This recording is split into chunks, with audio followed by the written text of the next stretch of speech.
Raise your hand if you are guilty of letting people get away with treating you horribly.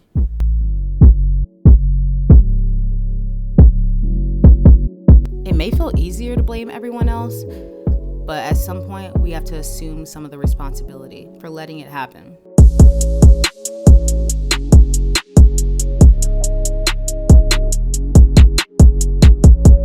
The endless complaining or venting, for those of us who don't want to admit that we're complaining.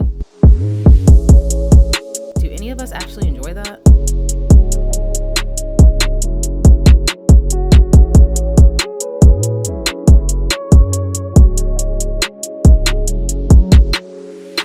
But why do we let it happen? Especially when we actually have some power and control here. Trying to be nice or thinking that they were going to notice at some point. And just waiting as if someone is going to come fix it for us. Because we think it's easier? I don't know.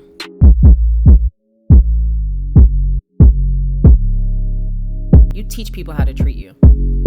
Don't like how someone talks to you? Speak up. Don't want to be used and abused like a pushover? Don't let it happen. Learn to say no. Learn to establish boundaries. Learn to get over that initial awkward feeling, or else it will just keep happening.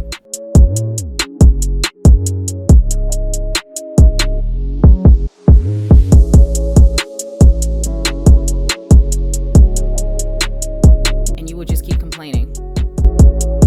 And it will never change. I'm really trying to not let this music outside bother me. It's so loud. I live in Brooklyn, so. You are not obligated to stay the same person at any given moment. Anytime you want to reinvent yourself, anytime you've learned something and you've grown and you want to explore that new side of yourself, that's completely fine. Whenever I get back into old habits, I remind myself that I'm not obligated to stay the same person. And in reality, nobody stays the same person because we are changing constantly, especially if you're growing. If you're not, I don't know what you're doing. So work or school, if you're in school. Before I learned the sweet spot, before I learned that balance, I thought I wasn't allowed to have any boundaries at work. I thought that since I was working there and they were paying me, I had to do whatever they said, whenever they said it, and anytime it went against something I didn't want to do. If I spoke up about it, then I would be seen as not caring about my job, and then I'd lose my job essentially. I just broke a nail. How did that even happen? I've just been sitting here. Anytime anybody wants to stop you from creating a healthy boundary, or they don't want you to tell them no to something, that's a red flag on their part, not yours. A couple years back, Raquel always thought that I wasn't allowed to have any boundaries at work. Like if I'm at work, it's a professional setting, I'm supposed to work, I'm supposed to do everything they say, or I'm going to not get paid and I'm going to lose my job. The way I had job security was not having any boundaries, which is very unhealthy. Every job I've had has always pressed those boundaries and made it seem as if you're not allowed to have them. If you have the audacity to stop working at the time that you're supposed to stop working, like if you're working 8 to 6 and you just stop working at 6 and people are like, oh, you must not care. You guys know that I am a office manager, receptionist, and I specifically took that job on purpose, even though I have a degree in public relations and marketing. I'm very happy with what I've chosen to do and where I'm deciding to go now. Especially dealing with coworkers, they will always try to put themselves first and get what they need first. So you kind of have to do it for yourself. I'm not saying it has to be a scene straight out of Mean Girls where we're all like fighting. You know that scene I'm talking about where they're in the mall and they're all acting like wild animals. If I could go back, I would definitely have set a lot more boundaries at my past jobs because I was being used and abused. Just because you're getting paid a salary does not mean that you have to take that. That is not what that means. If you are having to compromise your mental health, your physical health, or just your well-being altogether, then you need to start setting some healthy boundaries. Setting boundaries like you don't want to gossip, you don't want to have negative conversations all the time, have a family and you want to spend time with your family, that is okay. I feel like that shouldn't be something you have to ask, but unfortunately in this society where we're supposed to work, it is something that you need to establish, or they will just assume that you don't care and you're okay with not seeing your family, which is really sad actually. People will continue to treat you like a pushover if that's the role that you take on. It's really no one else's fault but your own. You have to speak up for yourself. You have to say, no, I don't want to do this. No, you cannot talk to me like this. No, you cannot treat me this way. I know it's like, we're walking a thin line. You don't want to lose your job, and I get that. But when you spend more time at a workplace than you do your own home, then you have to set healthy boundaries, or else you literally will go insane. I'm so tired. I have to sleep like extra this weekend to like catch up, if that's the thing. Something that's a little bit harder than school and work, I'll say, is family. Setting boundaries with family seems to be a difficult task for everyone because there's like this sense of loyalty and guilt associated with not doing something that a family member wants you to do. I'm gonna use one of the main examples I feel like we all deal with family: money. I refuse to ever lend money to a family member ever again. I know that sounds harsh, but hear me out. Family will be the main people to take advantage of you because they know they can. You can't get rid of your family. They're always gonna be your family. I've lent money to family members so many times. Did I ever get that money back? No. After a while, I got used to it, and I'm like, I know I'm not gonna get the money back. So if I offer you money, then I'm not expecting anything in return. Most of the time, if I've had a family member ask me for money, it wasn't even for a necessity. They just wanted it for like, to get something that someone else had. Just remember, just because someone's family doesn't mean it gives them the right to treat you a certain type of way or abuse you in any type of way. Neither a borrower or a lender be, right? Isn't that what Shakespeare said? Family members will be the main ones to try to ride your success or ride on your coattails for whatever reason. Like, oh, you're making more money, that means that I'm making more money.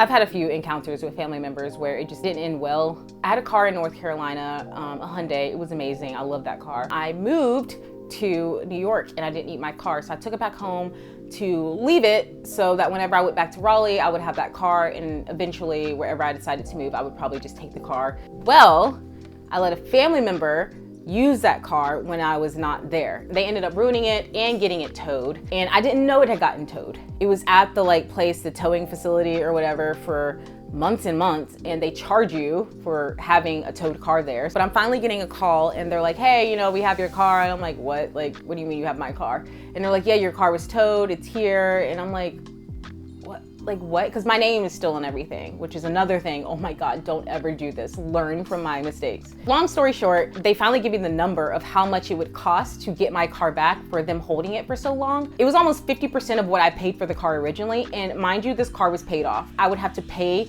half of what I paid for it originally just to get it back. And it was just pointless. I wasn't even using the car at this point. I was planning on it in the future. I have to go and sign away the title for a car that I paid for with my own money. I worked really hard for it.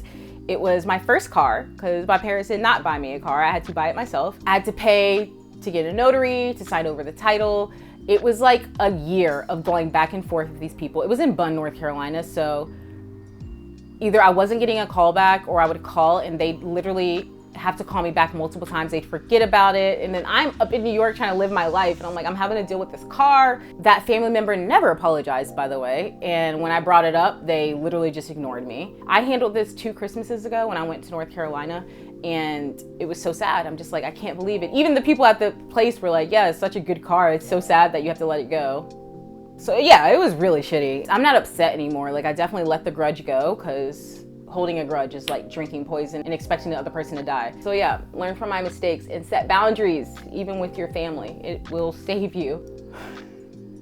How many times have I yawned? Oh my God. Okay, last example, friends. Don't let your friends take advantage of you either, especially since you can choose them. That's a really big difference. If someone's taking advantage of you or making you feel a certain type of way, if the relationship is worth it, talk to them. People make mistakes. Not everybody is out to get you, and not everyone's doing things maliciously. I'm always seen as nice. People associate being nice with naive. They're always so shocked when I show that I'm not naive and that I do have boundaries. Either they're shocked and they're like, oh, or they get mad because they wanted me to be a pushover, which I'm just like, okay, well, we're just not friends anymore. Like, what is this? Like, you're mad because I'm making a boundary? Like I said, sometimes it's not malicious. You might have to take some of the blame. You might be letting them do something or letting them think you're a certain person because you're afraid to be who you really are. They're accepting what they're given. You need to change the narrative. I've had friends that would take advantage of me, using you for your connections, using you for your money, using you for your geographical location. Living in New York, that is a big one. I've had friends over the years that I don't even talk to really reach out to me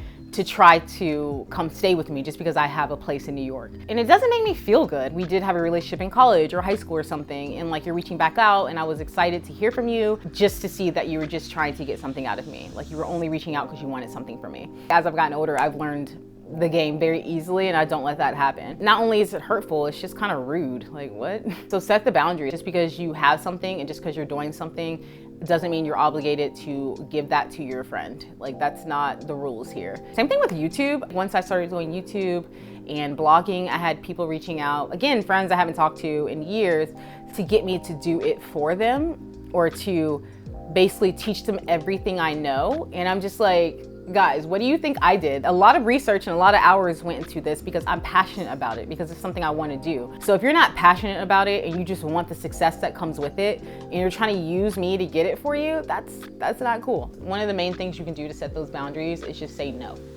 Say no.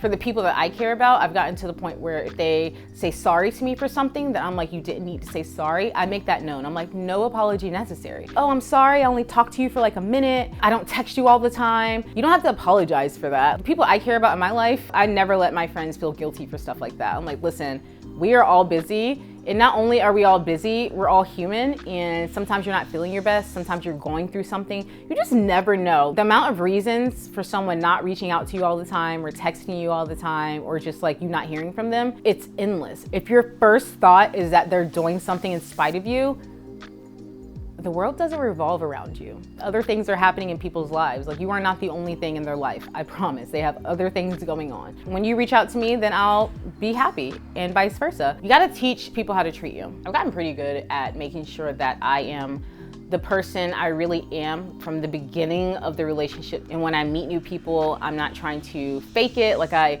used to try to like match people's personalities and just be what I thought they wanted me to be. And then at some point you don't want to put up this facade anymore because it's exhausting. You start resenting the other person. It's not their fault. Just communication.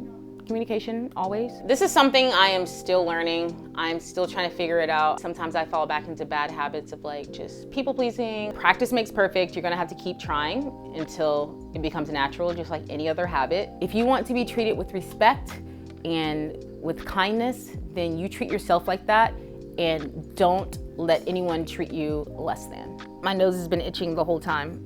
My nose itches a lot when I talk. I don't know why. See you guys next week.